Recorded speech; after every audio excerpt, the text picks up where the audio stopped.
I feel like I'm not giving enough credit to Adriel, even though I'm absolutely trying to this entire stream. But Adriel going 2-0 against Arden Toas. And where is he 2-0 on this? against Ian. Okay, 2-0 against Ian. You know, it should have just been directly to the right. 2-0 against Zopsam, and then 3-1 against Viper. An incredible tournament so far from him. And then obviously Pedro, nothing to scoff at, going 2-0 against Lucas, 0-2 against Zopsam, getting thrown down to the lower bracket. And then this is where he's made a massive run, going 2-1 against Yeah. Pedro, 2-0 against Clown, 2-0 against Sam, and 3-1 against Viper. So here we are, grand finals time. Remember, guys, we are not done with our golden tickets yet. We have our last chance qualifier next month. And of course, we have our world finals in October, November, end of October, beginning of November. The last day of October, first 2 days of November. They're in Atlanta at DreamHack. Would love to have you guys there. And of course, one of these guys would also love to be there. Leaderboard points, a big part of that conversation as well. Golden tickets, silver tickets. Silver ticket guaranteed for one of these two guys, golden ticket for the other. Viper just missing it by a bit, but did get a good amount of leaderboard points. If he can have a good month next month, might see him in that LCQ. Going to give Pedro just a couple of minutes here to get reset. Best of 5. AC, I mean, Adriel has gone 9-1 on the weekend. Pedro has been absolutely dominant all day today. He's looked untouchable. Do you have a favorite in this? Are you going to go with Pedro? I feel like you're kind of leaning in his direction, but Adriel's definitely had the better 2 days of competition. Yeah, it's so tough to choose between the two players. Obviously, Adriel going 9-1, incredible. And I feel like it's going to go. I feel like if they play 2 sets overall, they are going to go 1-1. Now, there's a chance that Adriel just wins the first set, and then we'll never know who would have won the second set. But I genuinely believe if they played 2 best-of-5s, no matter what the results are after the first, they would split it. That's how Yeah. even I think it is. Yeah. I agree. I'm trying to think. I agree. I think Adriel can just take this in the first set. I totally can. But I do think if there's an upper bracket reset or a grand finals reset for some reason, I think they go 1-1, and I think Pedro takes it there. I really do. I know that he's done an upper bracket reset before. It didn't go his way. But I feel like with the momentum that he's on, the way that he's rolling, he will be at least able to take that second one, but he's got to do the first one first. Remember, guys, we do have one more giveaway for you guys. It's an emote. It's going to be given away at the end of our grand finals. I think it said 260 minutes in, and if my math is correct, we have not crossed that threshold yet, chat. Once again, guys not able to do math. Come on, chat. Just hanging out doing math. 260, that's 4.5 hours. We're not at 4.5 hours yet. It's actually 4 hours and 20 minutes. But that being said, we will be giving away an emote at the end of the broadcast, so make sure you guys are ready to go with that QR code. And of course, if you guys are in the YouTube chat, we have had Clash Royale Esports pinning a link for you guys to make sure you're able to get those rewards in case you're not able to get your phone out, or in case you don't know how QR codes work and you're, a boomer or whatever it might be. And there it is. People asking, stop yapping, start the game. Guys, we are trying to start the game. We're just giving Pedro a few minutes to reset the 5 decks that he wants to come out with, while Adriel has just been sitting back and watching. One thing I did want to talk about, because we were talking about how Pedro had been running, he'd ran a different deck every single game of the day.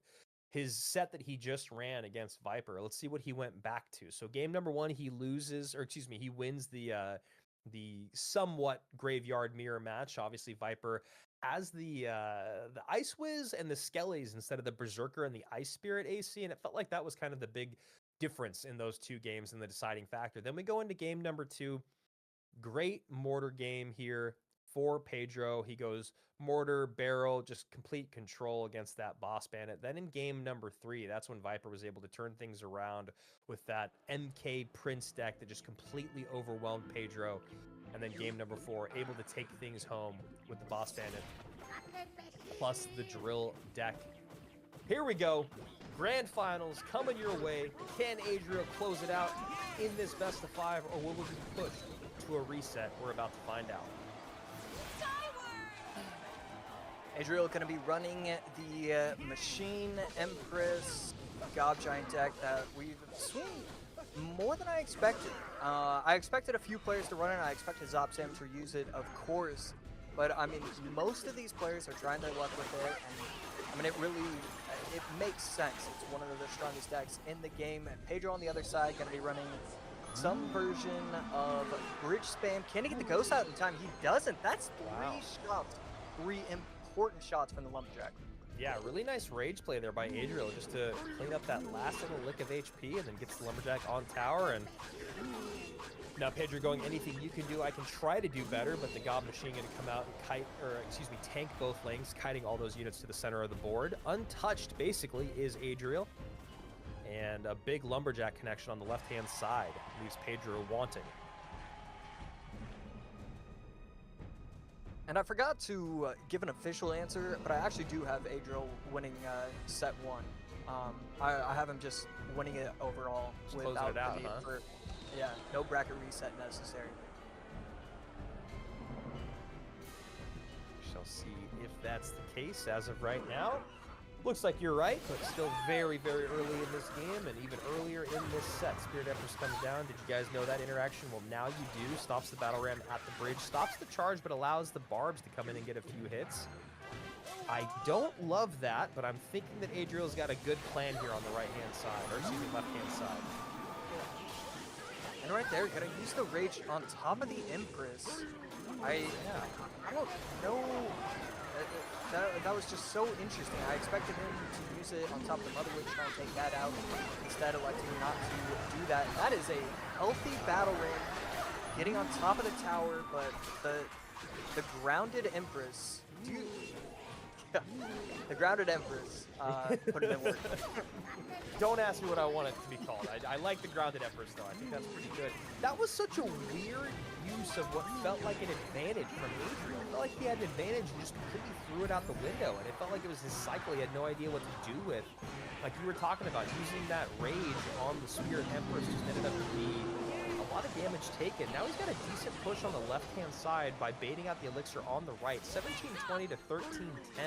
Favor still in Pedro's corner as this Golden Knight needs to be stopped. Battle ram behind.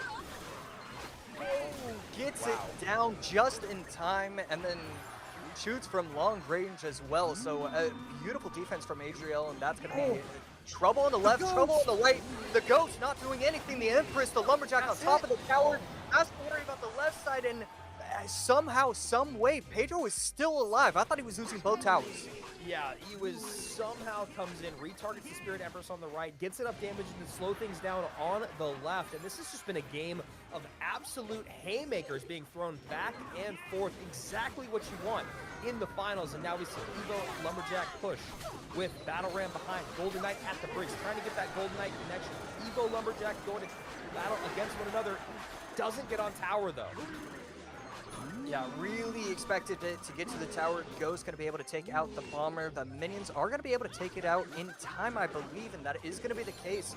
But Mother Witch spawning some hogs. And I mean, this is just pressure on pressure from both of these players. How does he stop the push on the right-hand side? Misses the arrows on the bomber, but doesn't matter. Goes for the arrows on the minions. Minions come down late. Battle ram connects. Pedro gonna be able to take this game, maybe, as the machine is on the left-hand side and now is on top of the tower. 58 HP remains. He should have arrows in cycle. He does get it down in time. Cal Pedro. I mean, what a game number 1. Just back and forth, crazy defenses, crazy mistakes. We saw both of these players make uncharacteristic mistakes. And, man, this is exactly what we wanted to see from game number 1 from these players. What a wild game, man. There were so many things in that game that just felt like wrong. Like they were played wrong and not like capitalized on. But at the same time, it's like they were trading blow for blow. It was so close all the way throughout. Man, that was just fascinating. It felt like Pedro really recognized once Adriel made that one mistake, maybe with the Spirit Empress and the Rage, it was almost like Pedro recognized maybe Adriel's not as good with his deck or understands this deck maybe the way that he needs to, or maybe he just figured out how to pick it apart. We never saw a good push of like, I mean, that's the whole point of it if you're Pedro, but we never really saw that machine plus Gob Giant plus Lumberjack push with the Spirit Empress in tow or minions on top, whatever it was. just a great job from Pedro, just pulling Elixir out of both lanes, just like relentless with it. Whether it was a Golden Knight and Battle Ram one lane or a P.E.K.K.A. Ewiz the other, it was just nonstop. Yeah, I think that's the perfect way to describe it. I think Adriel, as good as he is, with as many decks as he is, and honestly, when you think about Adriel, I really the thing that I think about with Adriel is Goblin Giant, because Yeah. of that World Finals where he Yep. took out Mo, he was able to finish as high as he finished, and it's just interesting that both you and I are kind of coming to the same realization that it felt like he didn't really totally understand it, even though when I think of him, that's what I think of. Yeah. Yeah. I mean, definitely incredibly dominant with it in 2023 and just kind of had a grasp on the meta in general in 2023. And yeah, this game, it just felt a little out of sorts. So, I feel like if Adriel's doing that, then it's got to be more attributed to Pedro's play style and just recognizing, look, the relentless bridge spam in the opposite lane. I got to keep my pressure up. I got to make sure that you can't build that big beatdown push that's going to ruin this game for me. And that happens to us. I mean, obviously, mid ladder and lower levels, not in the top 10% of players in the world as often, but it's just one of those things of sometimes we get caught thinking, oh, because their big push is coming down the right hand lane, I need to defend the right hand lane. I need to spend heavy in the right hand lane to make sure I can meet that big push. When a lot of times the best thing you can do is just pull Elixir away from that push by bringing pressure on the opposite side of the board. And that's exactly what Pedro did time and time again. As we hop into game number 2, can we reset? Is the question that Adriel is asking himself. Pedro going to be running what looks to be RG Monk. Adriel on the other side going to be running Skeleton Barrel Mortar most likely. And it's just so refreshing to finally. I mean, I don't know if I want it to stay this way, and how I'll feel about it long term. But we're 2 cards into both of these guys, and it just feels like we already know their decks. Yeah. Yeah, and I also know this matchup pretty well because I am a Mortar player, and I don't love it. I'll be honest. I really, really don't love it, especially if they have Lightning. That Mortar starts to become less and less impactful as the game goes on. The Evo Wizard does a really, really good job of dealing with everything at the bridge with the Monk right in front. That Monk's going to put in work on the Cannon Cart and the Dark Goblins, so maybe it's just because I really hate playing against this version of RG that I feel so negative about it, but, Adriel's obviously 1,000 times better than I am, so maybe he can play through this. It's just tough when you have the E-Spirit there as well, AC, because now there's something in the Skeleton Barrel that can usually get you a positive Elixir trade that is now getting you a negative Elixir trade for just a small amount of damage.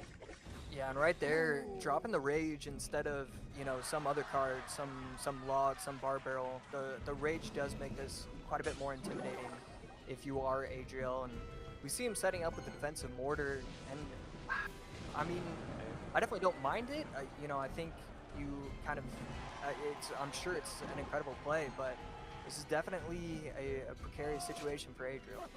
It is good that it's the the Fireball instead of the Lightning. I feel like because of that being the case, the health of the cannon and the health of the Evo Mortar just have a little bit more legs, but again, you just see this coupling of the E-Wiz plus the Cannon Cart plus the E-Spirit if you need it. Now you get in the late Monk that's going to stop the Dark Goblin. There you go. Yeah, I don't know. It's so hard to say.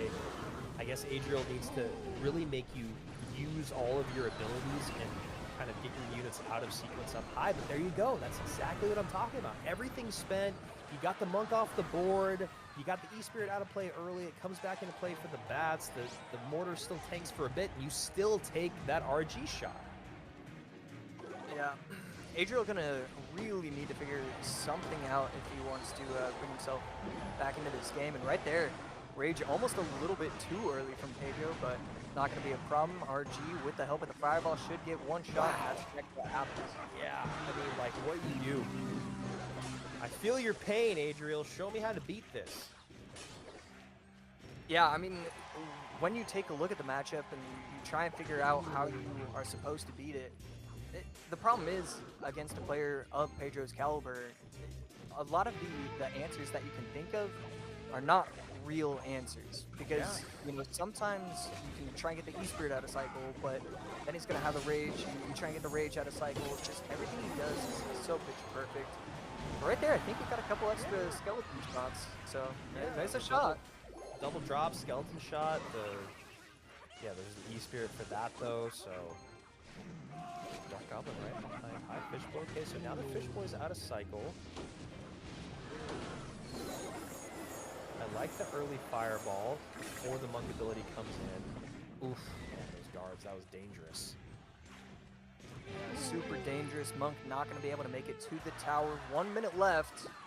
It's a close game. Pedro with definitely what looks to be the advantage. 1690, 1974, 75 seconds remaining. Barbarrel comes out to get on top of that Evo Wizard. Monk plus Fishboy making some work on the left-hand side. I like the push that Adriel's putting together. Here. I just still don't know if it's going to break through. Yeah, the problem, there's just way too many problems occurring for Adriel. The Evo Wizards, the Monks. There's just so many different ways to defend for Pedro. And right here, Mortar, I like it. I like everything he's doing. It's not going to be enough. Yeah, I mean, and honestly, I know this is really selfish of me, but I feel a little bit better after watching this game because really, when you run into them, I mean, you don't have a barrel here or a log, but you have the Rage, which is essentially doing the exact same thing. The E-Spirit is such a great card in the meta right now, and especially against this deck specifically, AC. The bats are a non-factor. They will always be a non-factor because that E-Spirit can always take them off the board. The Rage can always take them off the board. You don't need to worry about Evo bats, right? And then the Skeleton barrels, something that the non-Evo barrel, you can just ignore every single time and just play that E-Spirit late because that's going to be such a positive trade for you that you can turn it into more offense.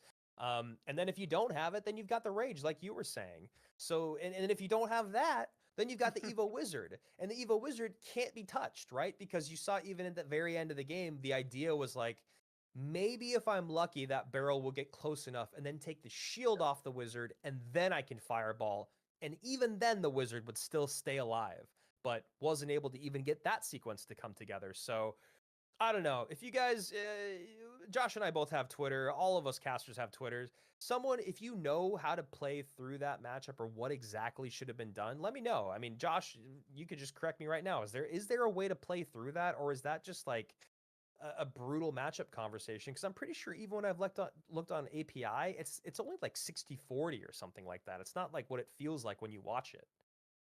Yeah, so I think certain things do get changed in the duel format. I think the Mortar deck could be constructed just a tiny bit better with like one or two different cards, maybe the Goblin Gang instead of the guards. One of those random things that could help out the Right. matchup. But overall, I just don't really think there's much of a shot. I think if the RG player plays it correctly, or even somewhat well, I think it's just too advantageous for the RG.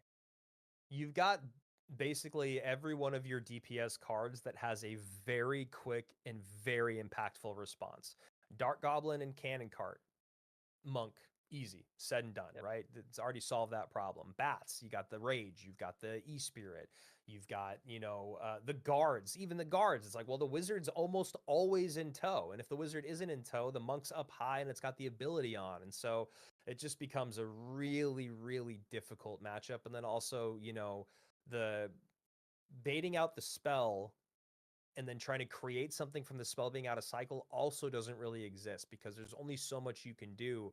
If you play a Mortar early like we saw and it gets fireballed, so then you're like, all right, let me build a Cannon Cart push from the back, still doesn't really become anything because of the Monks. So really tough matchup there. And yeah, like I said, I even look at Royale API. The exact matchup there isn't any data on, but when you look at 7 cards or more, it's a 60-40 in favor of the RG. Yeah, so it's still I'm like a pretty sure pretty you called the small. 60-40, right? I did, and that's because Yeah. I've looked at it before. Because I Oh, lose to that yeah, yeah. matchup all the time, and I'm like, how is this not like a 70-30 or something? It feels crazy to me. So anyway, I digress. Great game number 2 there for Pedro. Great set so far for Pedro, who has yet to lose a game and is just 1 game away from pushing this to an upper bracket grand finals reset, where we'll be seeing one more best of 5. We have to see a reverse sweep from Adriel starting right now. So one point I really do want to give a quick shout out to for both of these players is that when it is a 2-0 situation in a bracket reset final, I find that the most effective way as either one of these pro players is to not give any new information. If you take game number 3 and you are Adriel, well then maybe depending on one of the matchups that you might be able to get, you could try for game number 4, try and push it to a game number 5. And then on the opposite side, if you're Pedro, you don't want to give any new information. You're already up 2-0. You can afford a loss, still be fine with the way you're playing.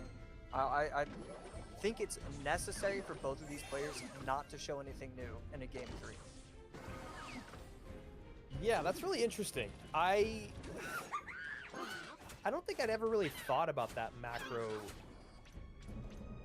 strategy, but I think I agree. Yeah, I think the idea of me, Adriel, going 3 in a row feels really unlikely. And then if I'm Pedro, the idea that I'm not going to win one of the next 3 with something I've already played before also seems really unlikely. So I think that's a great little piece of analysis, Josh, that I don't know if we've really talked about before. Yeah, thank you. I appreciate it. All right, calm down. It's all right. Calm down. I wish you wouldn't be so surprised. I'm very surprised. That's actually decent. Yeah. Rocket goes in to get some good rocket value on that left-hand side. Adriel going a little more aggressive here in this game, obviously recognizing that he's going up against another rocket. I think Adriel's damage obviously feels like he can put out a little bit more because he's got the Skeleton King and the drill, whereas Pedro's playing just straight minor control with rocket. But it is Pedro playing minor control, which is really, really scary. I do love this macro understanding of the matchup by Adriel, though, and just going hyper aggressive. Yeah, right there. Adriel definitely getting very, very aggressive, but Adriel is having quite a bit of success as well. And a relatively close game right now, but as we head into OT, it just gets so hard to stop these drill plus rockets pushes. Oh, what a weird game, man. We're literally just gonna see like minor plus rockets for this entire next I would say 2 minutes, but I don't think it'll even last that long. But it's just such a this is when you know that they're just playing at different levels than you. And now we finally see no, never mind. I thought we were gonna see something different, but just another rocket in either direction. Yeah, it's always kind of fun when you can kind of like turn off your brain. You just know how the rest of this game is going to go. And then it's just like, as one of these players, you're just trying to find that slight advantage. What can you do that your opponent won't be able to pull off? And right here, Adriel, it really just came down to you got too big of a lead too early on, and should be able to take game number 3 here. Yeah, interesting. And now, Josh, that question kind of just goes, I'm going to throw it right back in your direction after that point that you made at the top. Do you, now if you're Adriel, because you're recognizing, look, I'm only 1 game away from being even, and I'm only 2 games away now from winning the whole thing, does he start to show a little bit more? Does he show something or try something different? Yeah, in my personal belief, if you take game number 3, because my thought process was, okay, maybe there's an opportunity to run Gob Giant in game 4 or game 5, and try and steal a victory. Then you only need 1 real victory. But he's already used it in game number 1, so you don't have that available to you anymore. But after taking the game 3 win, I say go all in. I say you can win game number 4. You have the opportunity to win a game 5. And, just the storylines that could be created, your opponent has to worry about that. Your opponent doesn't want to go up 2-0, lose 2-3, and think about that for the rest of their life. So you want to apply as much pressure as you possibly can. I know we don't do this anymore, but I'm just looking at what's available and just trying to think about things that I might want to do. And I kind of like Evo Valk, Evo Cage Lava for Adriel in this next game. It feels a little unorthodox. There's no Mother Witch, there's no Tesla, there's no fireball, there's no arrows, there's no rocket. You know what I mean? Like, there's no delivery. feels like there could be a good opportunity here to go to the skies. I just think that if you're Adriel, you got to run it with lightning so that you don't run into Inferno Tower. That's just one thing that calls out to me. Obviously, with how wide the game has gotten, picking decks is become much more difficult. Anything that kind of screams out to you when you look at this, AC? Yeah, Lava Hound is definitely something that I'm always gonna love. Um, Royal Hogs, Recruits maybe could be another one, but I really do like the Mm, idea of Lava, overall. Um, Yeah, I don't know. There's always going to be plenty of options. And I just got to say, it is so nice that you guys don't put me on the spot. For the last 4 or 5 years, it has always been the most stressful part about broadcasting when you guys say, "Oh, what deck out of the 13 possible is he going to use?" And then yeah. nobody even hypes me up when I get it right. I'll get an entire set right, and it's like, yeah, okay, that's why I asked, because like it should be easy. Yeah, no, I agree. I think it's something that we've kind of tried to push out of practice because the game has gotten so wide. I think asking your partner to pick exactly what the person is going to run now with the game as big as it is a little bit of a disservice, even though it is fun to do to you from time to time. But that's why I kind of try to frame it that way now, is where I'm looking at it. I'm like, well, this is maybe what I would do. This is what seems appealing to me, but yeah, there's just too many win conditions, too many evolutions, and too many different play styles out there now to just pick. Whereas before, it honestly, literally used to be like there's like three things possible to be run right now, and it only makes sense to run one of them. Yeah. So here we go. Game number 4. Adriel hanging on for dear life, but he does have a life to give. Pedro needs to win one more to push this to our upper bracket grand final reset. We'll see if we get there or not. It's always going to make sense that the player in the winners bracket is going to have, you know, traditionally more success than the player in the lower bracket. But it feels like 90% of the time, the player in the upper bracket is going to be able to win the first set. And so it'll be interesting to finally see a bracket reset. I feel like we get one of these like maybe once a year, but it feels longer than that. Yeah, it's pretty rare. And this is actually one of the other decks that I was thinking should be run would be Royal Giant, because Royal Giant has been so dominant. We did still have Evo Furnace, and P.E.K.K.A is out of play. Not that we see a lot of P.E.K.K.A anyway, but because P.E.K.K.A and Lumberjack were out of play, Berserker's out of play, all of a sudden you start to see that Royal Giant be just a little bit stronger. Yeah, and right there, actually, pretty massive mistake to miss the bar barrel. He should be giving up one shot. Instead, with the help of the heal spirit, he's not going to give up any damage whatsoever. But Adriel with a good play with a monk activation. I saw earlier the monk activation on top of the furnace only allowed the furnace to shoot itself twice. Right there, he had the perfect timing, and the furnace shot itself 3 times. So really like that micro coming in from Adriel. There we go. Great time to use the ability. Waits for the cannon cart. Waits for boss man to go back and come back. I don't know if this is going to work. Kind of? Question mark? That's a really interesting interaction. I still am learning the Goblin Curses interactions. Even though it's been in the game for a minute now, it feels like people are using it so much more now that, like, some things like that moment, you're like, is that the right play? I guess it is. Yeah, it does a shocking amount of damage to the tower. So I've learned to just kind of throw it down and pray something goes well. Yeah, and it seems to honestly be working for the most part in the meta right now. Cannon cart opposite lane once the monk's down on the left-hand side. Monk running into this furnace. A little bit of frustration, but we'll take it off the board as the second furnace comes down here for Pedro. A very even game as we're about to get into overtime. No Royal Giants have come down yet. Right there, really good timing with the Goblin Curse plus the Zap. Able to spawn and take care of the Evo Furnace. Right there, lightning coming in from Adriel. Yeah. Okay, so RG lightning, and still kind of wondering what Pedro's last card is. Triple small spell. I mean, It feels like it has to be like a ram. Yeah, there we go. I was like, it feels like it has to be either be a battle ram or a ram rider. And Ram Rider finally comes in. Evo Zap to clear a little bit of space, but Boss Man will get a charge. There we go. Heal Spirit to soak it. Does get one hit though. And we are very, very close here. 25:01, 24:56. Ram Rider. Ram Rider defended by the Fisherman plus the E-Wiz. And right there, ability activated, gets 2 shots on top of the furnace right there. And Fisherman might not see the Royal Giant at all this game. It feels like he knows the RG could just give away too much elixir without getting any value out of it. It could turn into a horrible dual lane counter push. So instead, I think he's just going furnaces where he can. There we go. RG finally comes down.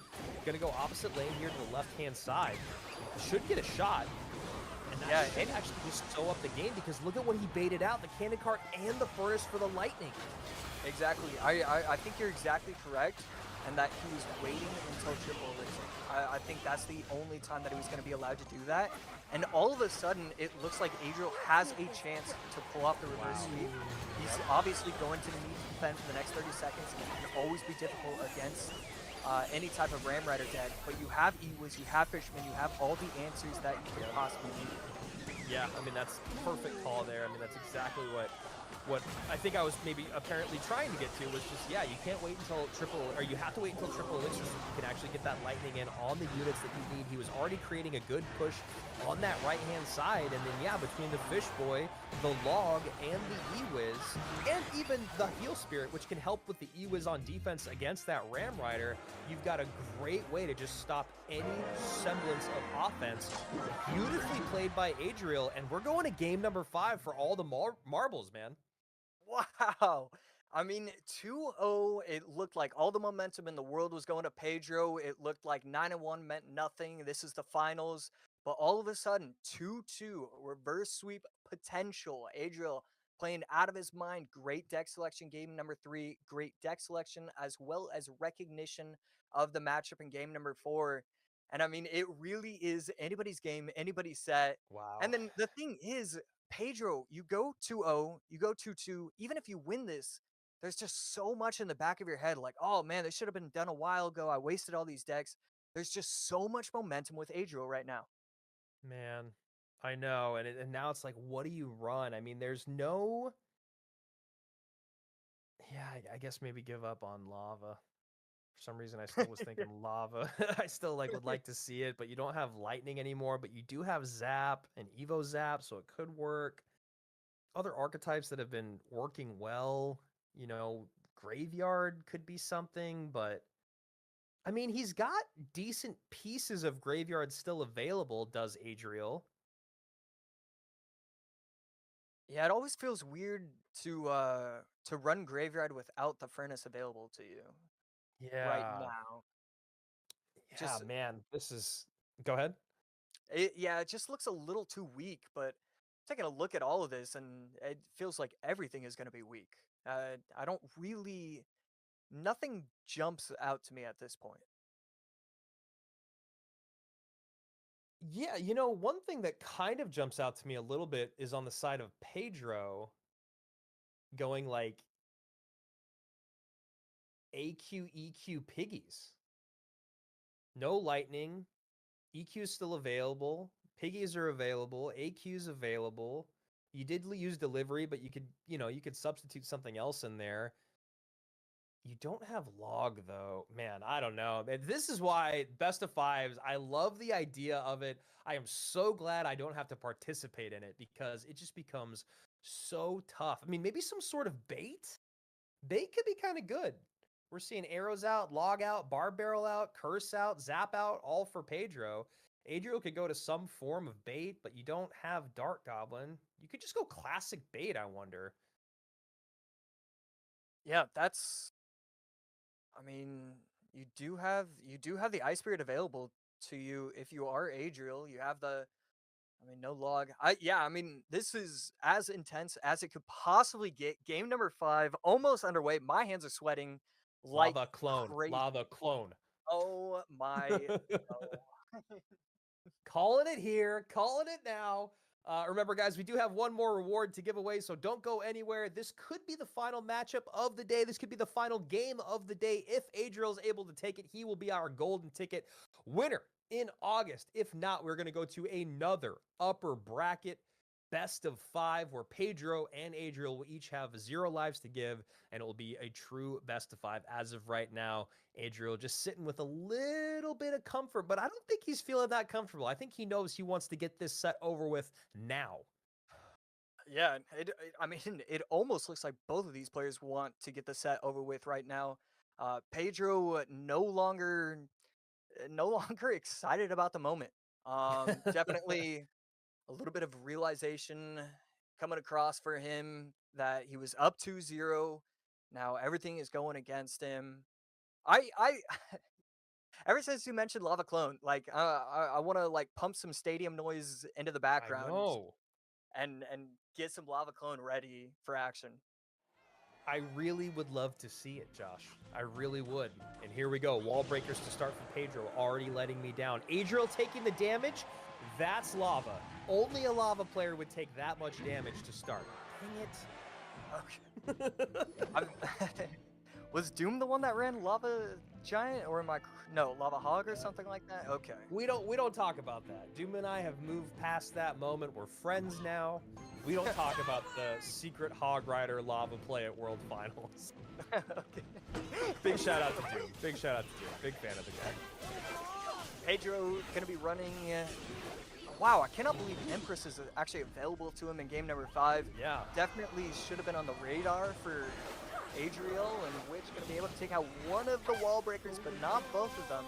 So it looks like we do have Giant Graveyard coming in from Adriel, and Pedro going to be running kind of a wacky wall breakers Empress deck. I have no idea what the next 3 cards are. The range and the speed on that Empress is so impressive that that Golden Knight was still not able to get off a dash. So Giant GY? No, there's a minor. Maybe it's just classic Giant minor. You know, with Evo Witch, just like we always dreamed it up. Evo Witch, Evo Valk. Goes to the wrong side of the bear or of the drill and takes a lot of damage for it. Yeah, this is honestly a pretty brutal match for Adriel. The minor, it's not going to get enough chip damage. You're kind of looking to make it to double elixir with only being down a little bit. Right here, another wall breakers gets to the tower. Pedro's in total control at this moment. Yeah, this is one of those like kind of nightmare fuel moments where you're like, I'm in the 5th game of a best of 5 and I picked poorly. We'll see if Adriel can kind of turn this around. I don't really know how he will. The ability to create opposite lane pressure and the fact that he has poison, real tough here. Yeah, this is a pretty decent push. I like what he did right there. A lot of expenditure coming in from Pedro. Might be able to get split lane action going, and Giant not going to be in front of the Witch, so just a Witch that's completely unutilized. I thought there was a lot of potential before that Witch was allowed to get taken out like that. Looked like the Witch over the middle to the right was also trying to bait out something. This Witch will still get some damage. Should get like 2 or 3 shots in. Does get 3. So not completely out of the woodwork yet is Pedro, but definitely in his favor. 2 minutes remaining here in overtime. This could be the final game of the day if Adriel can turn things around. One thing that can do that is a big time. Oh, that's a good connection right there. Oh, the Mighty Miner was just close enough to the spears. I think he can do it now. There it is. Yeah. There it is. Oh and my. the arrows. And the arrows. The Skellies are on tower. Witch is alive. This is an even game number 5. Pedro just saw his lead go right out the window. I mean, this is incredible how he's been able to fight back. No Evo Witch in the cycle right now. Mega Minion going to be able to take that out. Arrows need to come out on defense. No arrows. Needs to get the dash. Not going to get the dash. That's going to be tower all the way down. I just don't think there's enough time for Adriel to do anything with this. But we're going to see with that Evo Valk getting a shot. Great send there. There's the poison coming in. That will do it. Only 157 was remaining beforehand, and we're going to an upper bracket grand finals reset. Adriel almost steals it, and Pedro comes alive in the final moments. Whoo, we are going to a reset. AC, that was absolutely wild. I mean, 2-0, 2-2, 3-2, bracket reset, damage advantage for Pedro, damage advantage for. I mean, we couldn't have seen a better first set overall. I'm quite pleased that they were willing to give us a second one. And yeah, I expect an even greater second set. Is that selfish? Is that asking for too much? Maybe a little bit of both, but I mean that was a joy to watch. Yeah, that was crazy. Someone in the chat was like, Pedro sold and then won again. Yeah, I mean, it really looked like that there was no way that Adriel was going to come back in any form throughout most of that game. Then gets the incredible send. The Golden Knight, he waited just a step longer, gets the connection, gets the dash in. Great set of arrows to come in to help clean up a lot of that DPS. And then Pedro just recognizing, I need to go, and I need to go right now. Does a great send. Evo Snowball, plus the wall breakers for a big connection. Poison to close things out. And we've got, at most, 5 more games coming your way, guys. Absolutely great stuff. I'd be okay with even four. As long as there's four, I'd be okay with it. But I definitely do want to see as much Clash Royale as possible between these two players.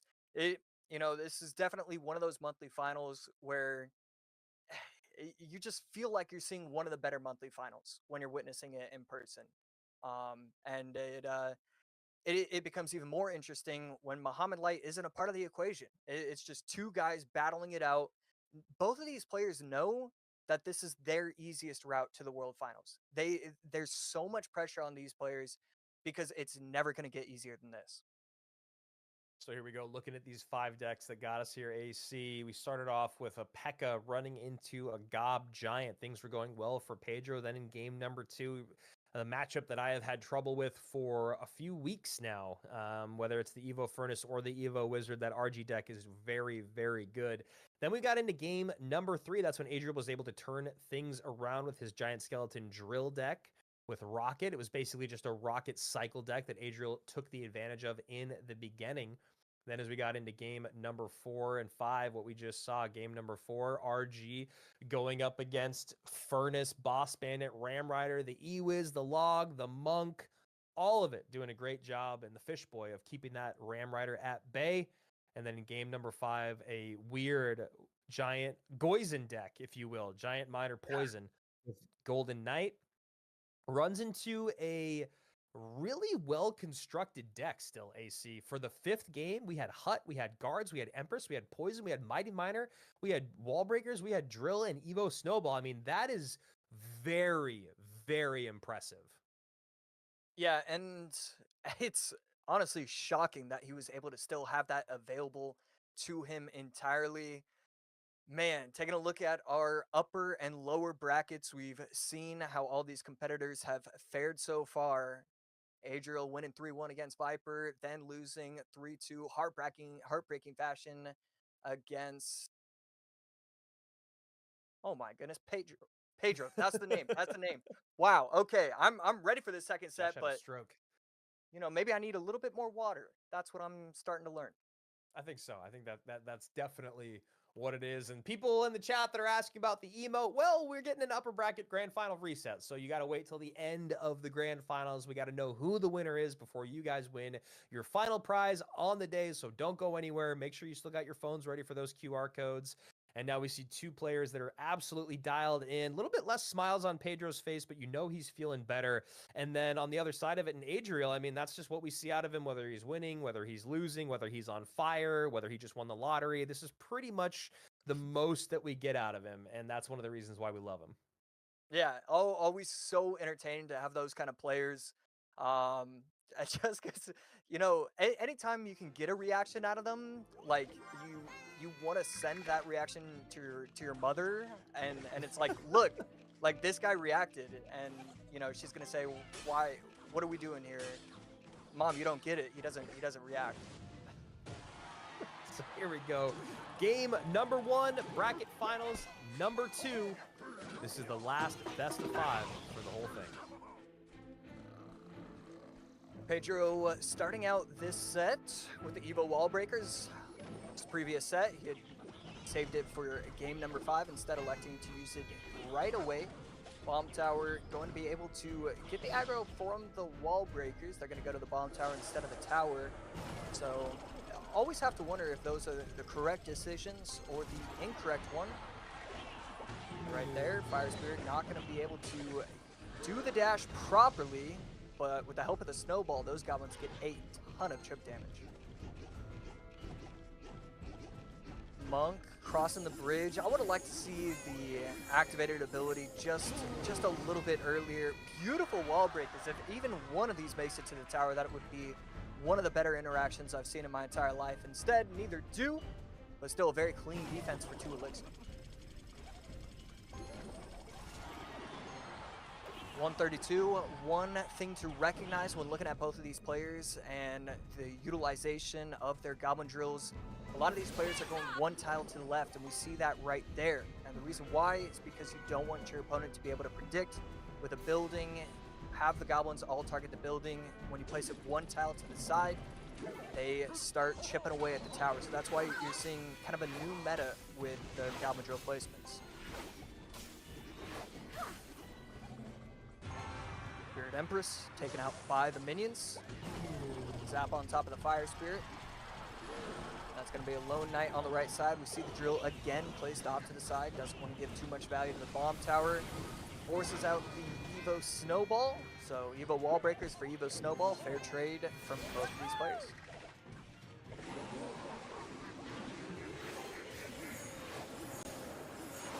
Split minions, always a fun interaction to watch. The 2 minions on the right side can be able to clean up the guards incredibly nicely.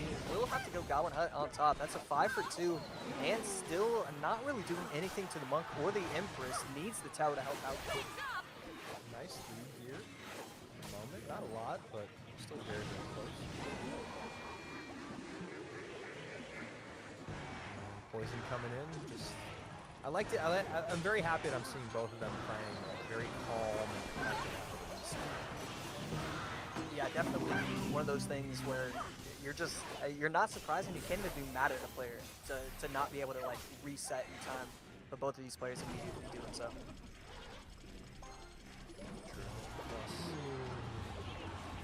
Minions plus Knight. Ability going to come in to clean up those minions. Obviously a lot more apparent now that they are ranged instead of long melee, but it did work before.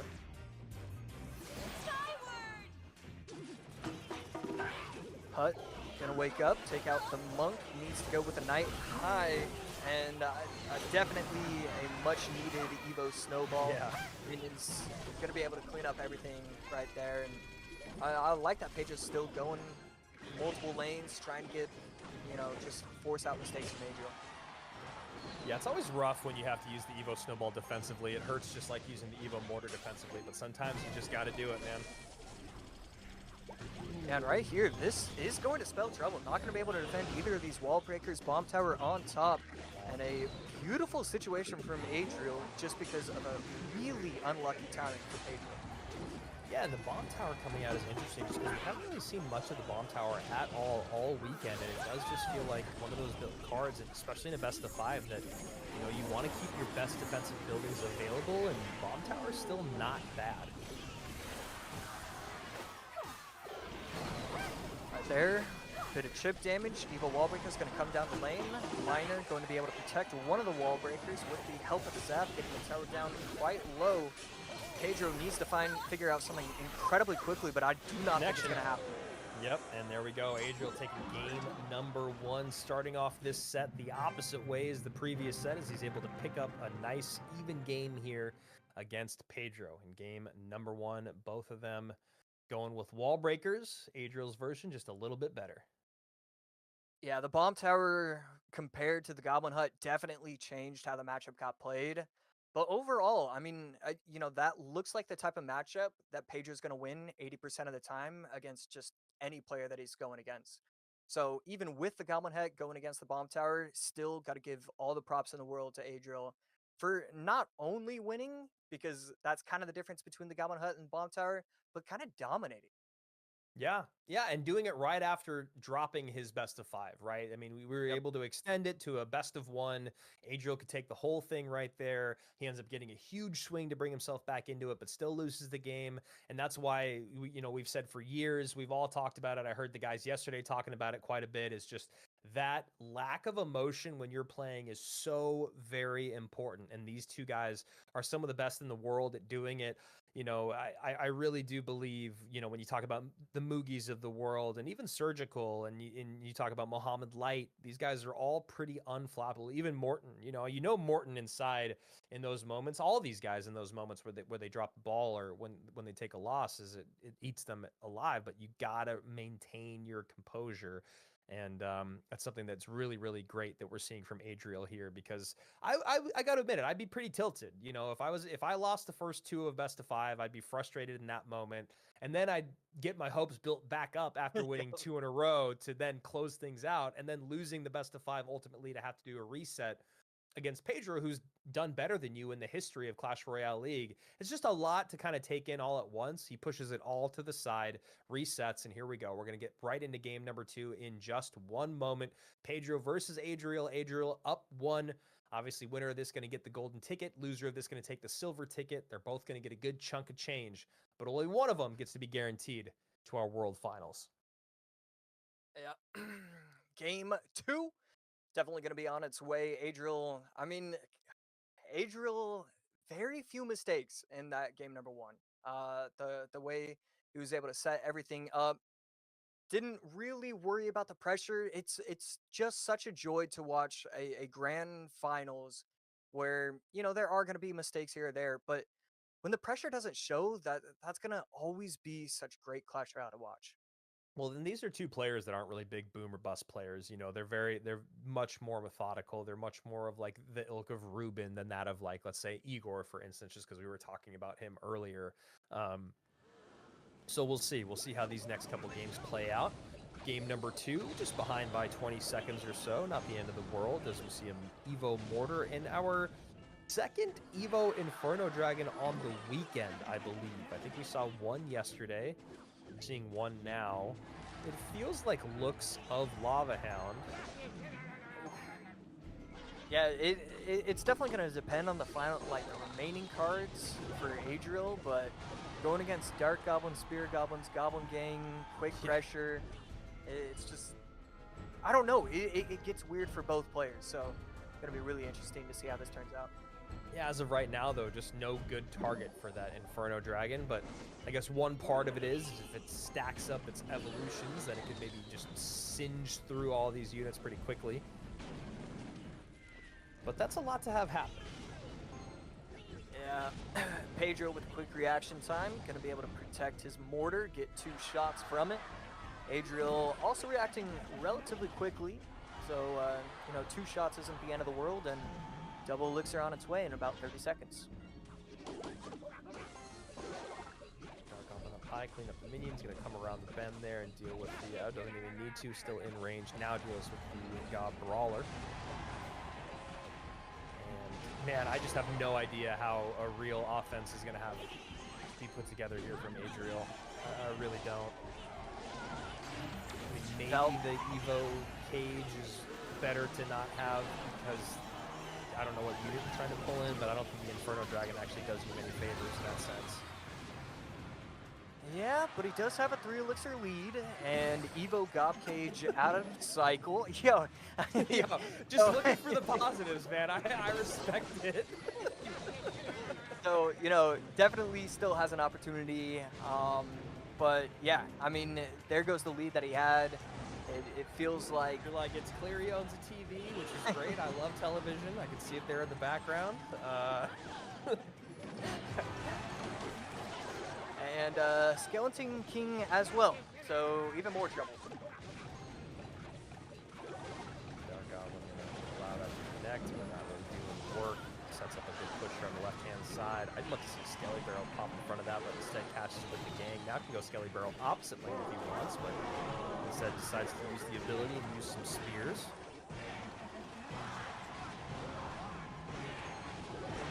Cage going to be able to defend relatively nicely.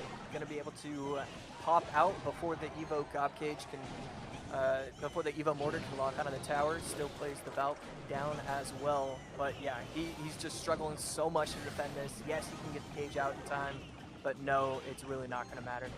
Yeah, right. Now he has to deal with the Sparrow, so he just has to drop his Valkyrie back on the ground. That's another Skeleton King ability coming in. That's a splash from the Mortar on tower. One of those spears, two of those spears, all the spears reconnect. There's the next hit on tower. No win con coming out here for Adriel. A brutal back-to-back for him. It starts off real strong, and then is all that win gets taken out of your sails after a loss like that. Last two cards, I mean, Lava Hound was one. Was the other one Loon? Did he just go Lava Yeah. Loon?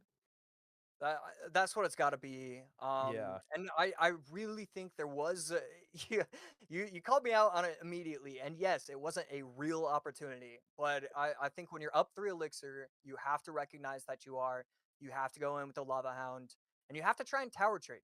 Yeah. You're gonna have opportunities where maybe he overextends, maybe he doesn't get the dart he's gonna group too many troops together, and I can get the arrows value that is required for me to get this past it. You just need to give yourself an opportunity.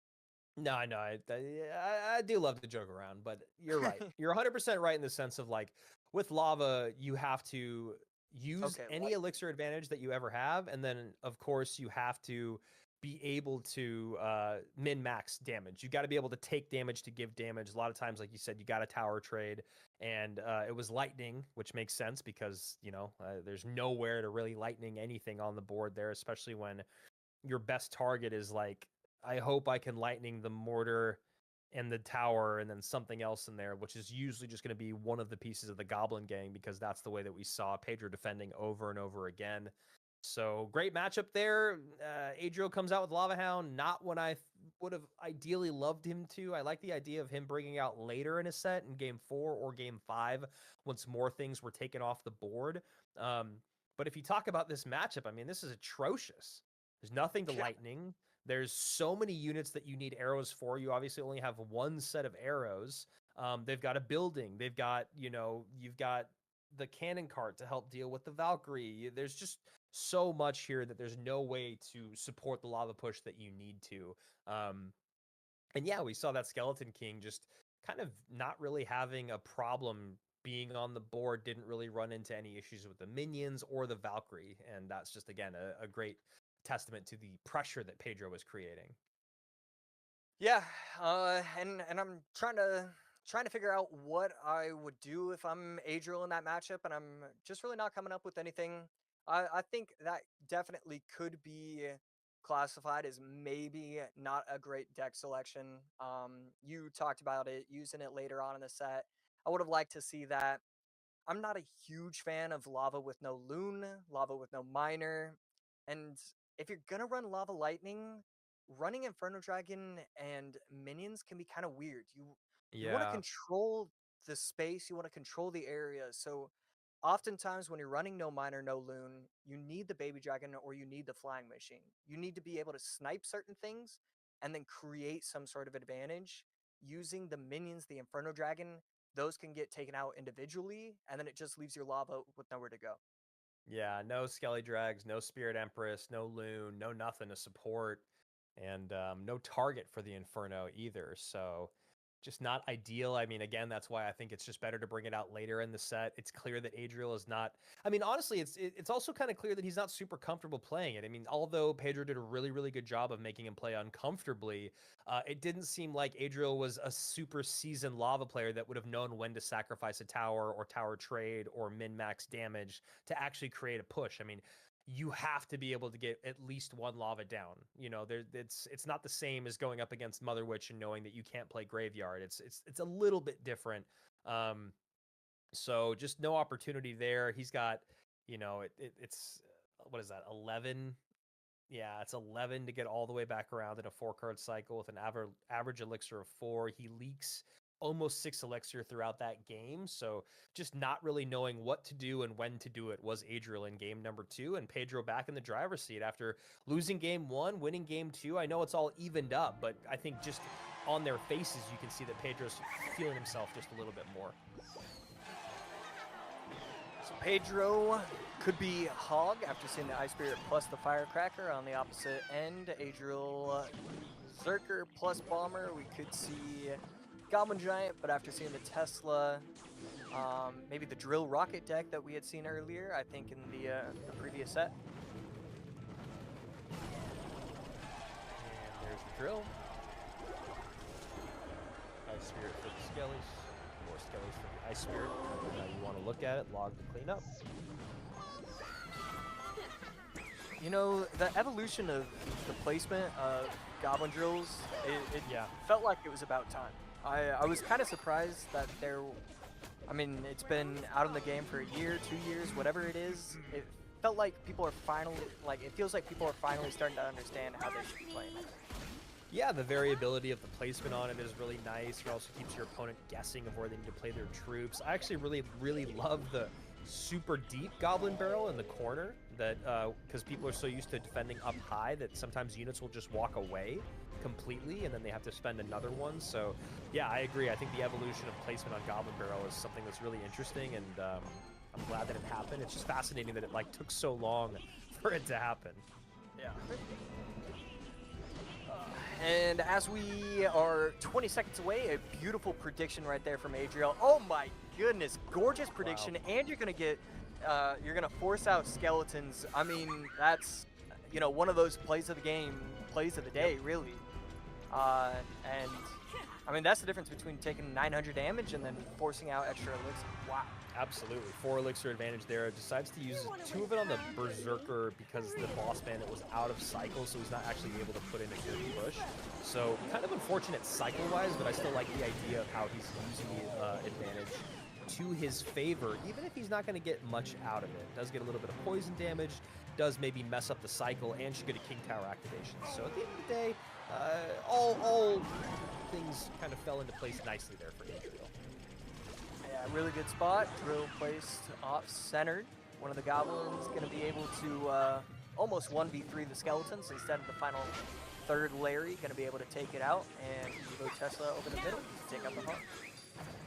Some of the chat saying, are these guys noobs? Why aren't they playing Mega Knight at the bridge first play? Couldn't agree more. Would love to see it as a knight goes down. Gosh, that ability is just so annoying when played well. You can see right there, just that boss bandit has been on the board forever. And that is a big reason why we're able to see Adriel get some decent damage in. Another drill in as that same boss bandit's still on the board. And again, this is like massive amounts of damage, but you don't need massive amounts of damage. A goblin stab here, goblin stab there, that's all you really want. Yeah, as long as you're able to protect from the firecracker, you will be able to win. But obviously that's way easier said than done, and there's so many different opportunities for Pedro to do something, and right there, can he get it out on time without taking any damage? He does. Wow. And he defends the hog in the opposite lane and keeps the boss bandit healthy. Another hog comes down. There's the firecracker high.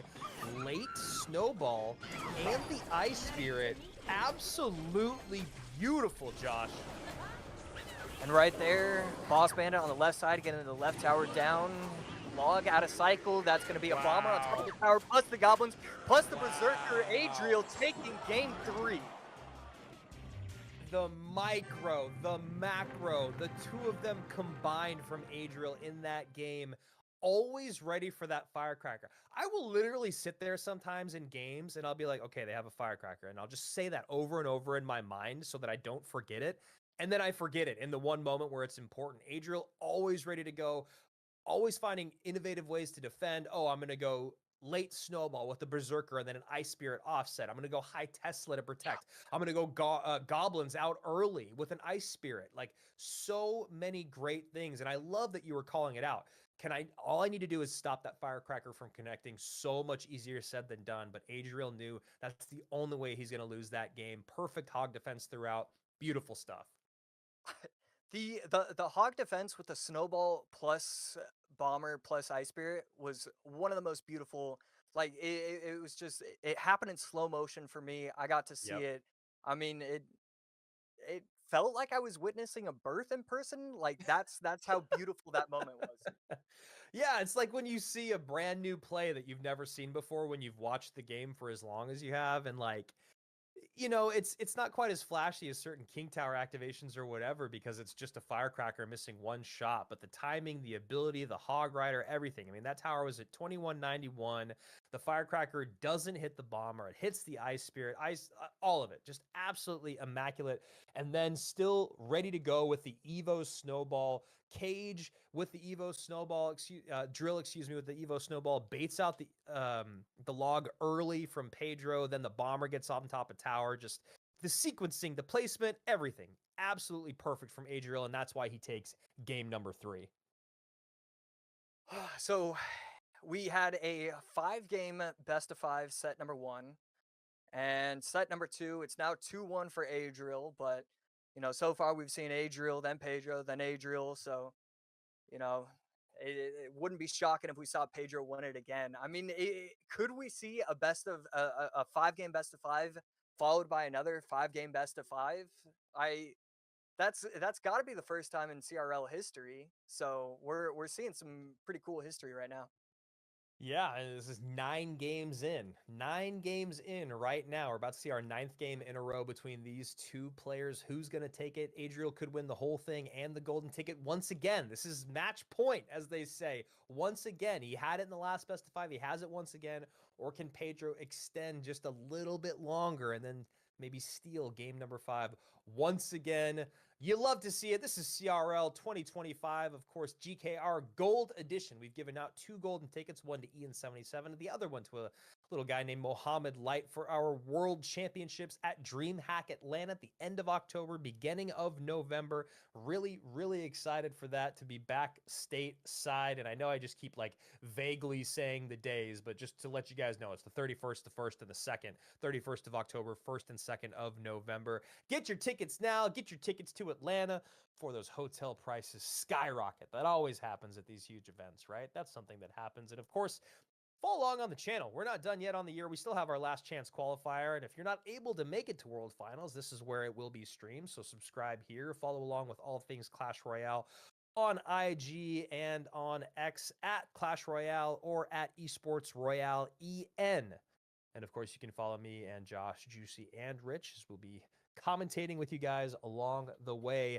Game number 4 coming down the pipe. Could be it. Let's go.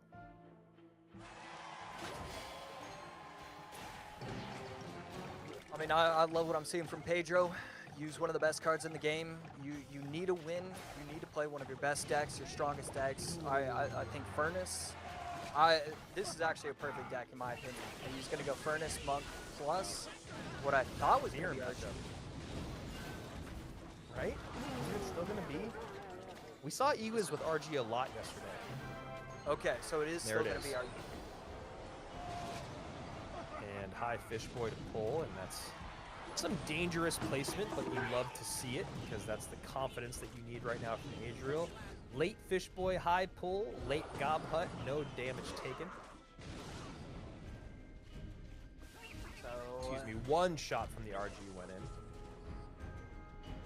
Definitely going to be a pretty big difference for how these defenses are set up.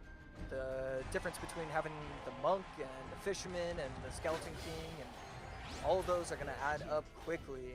And so Wizard, Skeleton King, Goblin Hut should be able to put in a lot of work, but I feel like it's just going to overwhelm him at some point. Adriel having Fireball is such a bummer right now for him, because if he had Lightning, this would really help with the Ewiz and the Evo Furnace.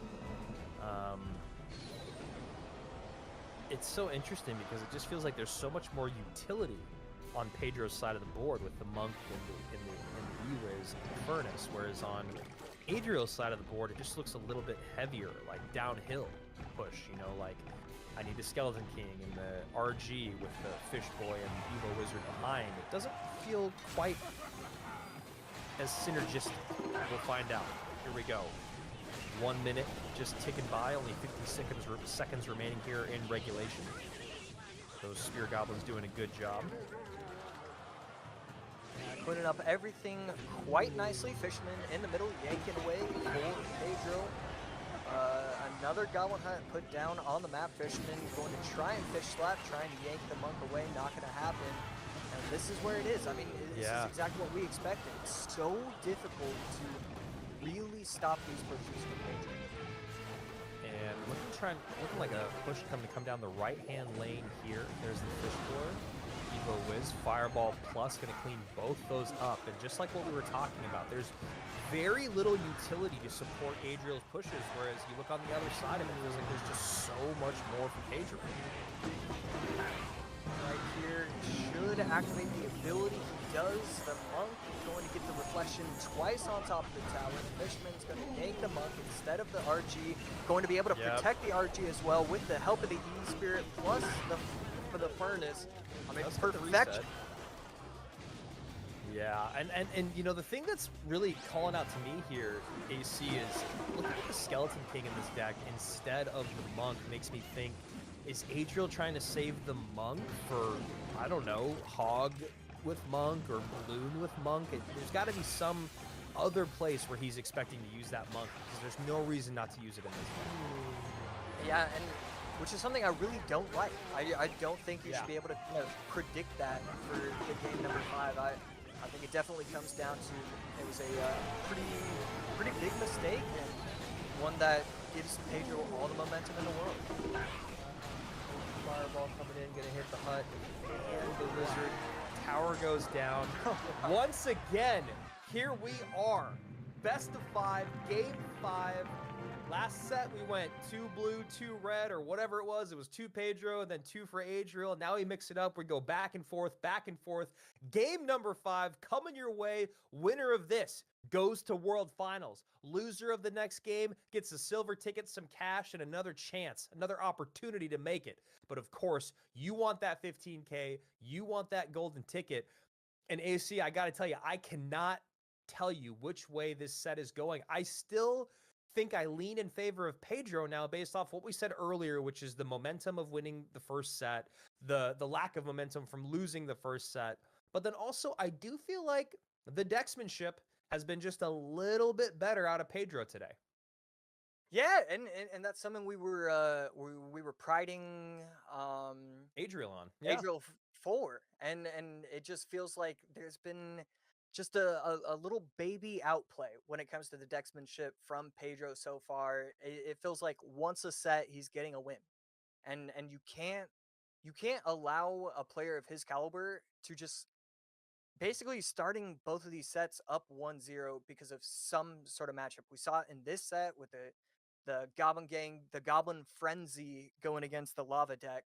So definitely something to look at. And, you know, 2-2, 5-game best of 5 earlier on. Wow. Gotta say, having a lot of fun today.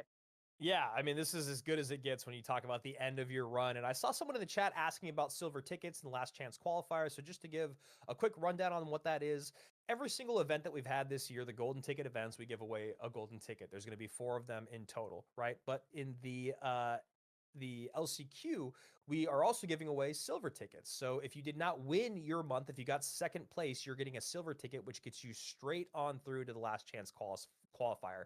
It is your invite to the last chance qualifier, where they will be joined by leaderboard players. So the other players that are the top 8 on the leaderboard that haven't already qualified or have a silver ticket, they will be joining those players at our last chance qualifier next month to decide the final people that will be making it to our world championship in Atlanta. So I hope that broke it down for you guys a little bit. I hope that clarified things just a little bit for you guys. Obviously, don't give up.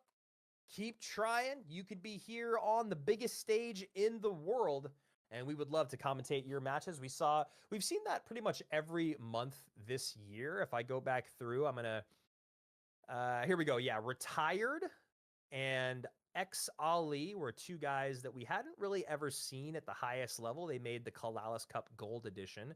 And then the following month, we had Baton, David Rooney were 2 guys that we'd never seen before make it that far into CRL. And of course, this month with Curry. So really, that's the beautiful thing about CRL. It's not invite only. You just got to get to that top part of the leaderboard, which is a lot harder said than done. Then do well in Swiss, then do well in the group stages. And remember, there's people in the group stages that are some of the best in the world that did not make it this month, including someone like Mohammed Light. So here we go, guys. Last game, best of 5, all the marbles, golden ticket. And of course, the most important thing to all you guys watching, we can finally give away our final reward. Yeah. I mean, I'm pretty excited for it myself. I still kind of want it to be the question marks. I know we kind of we locked it up. It's not going to be question marks, but I think that would be a pretty neat idea for an emote. Yeah, I mean, I'm excited to see it. I always love a new emote. I'm always happy to get a new emote. That's something that I will never get tired of in the game. Just like a best of the 5 upper bracket reset, we see Cannoneer top of your screen. Will we see Mortar here in the final game? I don't know. We already saw Skeleton King, so maybe not. There's Evo Furnace. Bomber coming out, bottom of your screen here, and a Spirit Empress.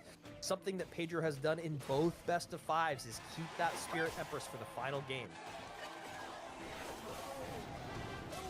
So Zappy's recognizing that he's going to have the Empress, and on the flip side, Pedro recognizing that he's going to recognize it and running the Golden Knight as well. I love this back and forth between these two players, and Pedro also going to be running the Golden Knight. And that Spirit Empress does end up taking out the Dark Goblin with the help of the Zap. Don't know if it would have done otherwise. It does one-shot it, but wanted to make sure. Was Pedro down 2 Elixir. As a... Oh! Oh! Okay. My hands are up in the air. I'm smiling. Yeah. I'm just trying to gauge Pedro's reaction and to see if he looks frustrated, if he looks okay with it. It was kind of a non-reaction. I was doing the same thing. Okay, that's it right there. That must be part of the conversation of why he feels okay about it, is because he can minor zap. But, ooh, I don't love that. It's a tough barrel to pick, where you all go one side and then cleaned up by a bomber for a -1 trade. And the connection there. So here we go. Another elixir pump comes down. Always thinking about the miner. Miner's the only way to get there. Miner plus zap. So probably want to defend it with zappies or golden knight. Yeah, you do have the opportunity to split the zappies kind of just in front of the pump, and you should always be able to defend it pretty well and proper. Right there, Dark Goblin going to be able to take it out fully, but Miner gets the damage it needed, and Pedro going to be forced out a cannon, and takes a little bit of chip damage, but pretty solid defense. Yeah, pretty solid defense. Golden Knight coming down this lane with a bomber in tow. Decides not to use the ability. Okay. And Miner goes to the back of the tower, so now he should be able to get a free pump down. Elixir pump. Okay. Yeah, and we should see zappies over the middle. Golden Knight high potentially. No, gonna go Furnace. And I like that. You're kind of okay with allowing him to get those dashes, but Adriel. Oh! The miner to take out the Furnace with the curse allows the Spirit Empress to get on top of the tower. And right now, Adriel having a really hard time making this deck come together. Yeah, it feels like it should get more value than it actually is. Berserker plus the Bomber gonna get a lot of value, but not nearly enough. And I mean, it's just like Pedro just dominating at this moment in time. I feel like Adriel needs to get another pump down. He's got 100 seconds. He's got enough time to get another pump down and create a real push here, but he's not doing it. And the miner's been out of cycle numerous times. He's got to figure out a way to use that 8th card to his advantage instead of just being a fun idea. Yeah, and the Zappies do protect the Dark Goblin in time. That's going to be a curse on top of a bunch of goblins. So really unfortunate interaction right there for Adriel to get that kind of timing. And it's a little bit of chip damage. Fire Spirit going to be able to splash onto the tower, and 7 seconds away from triple OT. That's right, OT coming in right now. No time to get a pump down in triple OT. For you guys that play at home, triple elixir pumps are not really the vibe. It's just too easy to make up the elixir that it takes to take them off the board. Drill goes into the left, excuse me, Barrel goes into the left-hand side. Not enough damage there. Good push coming in here on the right. And Miner up high. That Dark Goblin Evo Zap comes in. Great Evo Zap there from Pedro. Good cleanup on the left. AC, is there any way to break through? You know, if there is, he's going to find it. He's stacking beautifully. He's setting up the correct bushes, getting himself a lot of offensive pressure. We're going to see an Evo Cannon be forced out, and that's going to be Goblins on top of the tower, forces out the Zap. We've got Fire Spirits trying to jump, trying to make those jumps. 15 seconds remain. Obviously, those Goblins not doing as much damage out of the fake barrel anymore. Miner goes to the back. There's the Dark Goblin to catch. Curse comes in, plus the Zap turn it into a Goblin. Barrel comes in on the left-hand side. Is it enough? Needs to try and get Zap the prediction. Did he get it? I can't see the. Yo, I think he Adriel gets it. He got it. Yo. He gets it. He wins it. You can see by the celebration. Adriel takes game number 5. My goodness, what a time for our vision to go blurred to not be able to see the tower HP. He wins by 44 HP and takes the golden ticket. My God, that was such an incredible 10 games of Clash Royale, AC. I mean, just Pedro, Adriel. I mean, it's just incredible back and forth the entire time. They played 10 games. At no point did they win more than 2 games in a row. It was so even the entire time. Adriel has to be so proud of himself. I mean, to go down 2-0, fight back, fail, but then succeed. There's so many emotions that you have to fight through. And we saw it. We saw it. I'm gonna send a picture to my mom. He reacted. He really did. He really did. I know. It was actually his reaction that I was like, oh, he got it.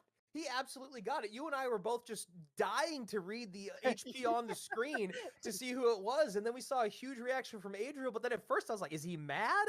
But then you could see on Pedro's face, he knew what had happened. 44 HP. This is how we started our weekend. Yesterday, we started with a 1 HP game. A 1 HP game loss. Sorry, Igor, to throw this back in the mix, but this is just for the narrative. 1 HP game loss where Wallace wins by 1 HP, and then we close out the day with a back-to-back best-of-5 upper bracket reset and a 44 HP win by Adriel. There you go. $15K in the bank. A ticket to World Finals. Pedro, $9,000 and a silver ticket. And you can see there, Viper takes home $7K. Third place, a good amount of points, but not quite what you want. And what an incredible Sunday, AC. I mean, especially, it's crazy because every single, it felt like our first 7 sets of the day. I mean, how many, we did 9 sets, the first 7 sets. Every single one was a 2-0 sweep except one. And then we get gifted this for the finals. I mean, we saw 3-1 by Adriel, but other than that, I mean, just 2-0 from Pedro over Sam, 2-0 Pedro over Clown, 2-0 Adriel over Sam. I mean, and then we get gifted 3-2 Pedro in the grand final number 2, where it all matters. 3-2 Adriel over Pedro. So many people talk about the expansion of the game and more cards and tower troops and evolutions. And I truly believe that there are always things to say in the negative, but when you look at the positive, the fact that we can get that competitive of best of 5s is absolutely astounding. It's incredible. It's one of the best things that's ever happened to the competitive aspect of the game. Never knowing what's going to happen in games 4 and 5, or looking at game 1 and 2 and going, what on earth is this deck? Why are you running this here? And it's so they can cover their bases later down the line. Adriel sticks to it. He starts off his grand finals losing the first 2, then bouncing back, then losing the first set, able to come back and forth. Him and Pedro go for a final game 5 win with 44 HP and a golden ticket to boot. You absolutely love to see it. This is why we love Clash Royale. Any of you guys could do the exact same thing with enough practice and enough time. Oh, there it is. Everyone in the chat complaining. Get your phone. Go on, Jack. Sign it. Go on, Jack. Sign it, Jack. Sign it. You signed it.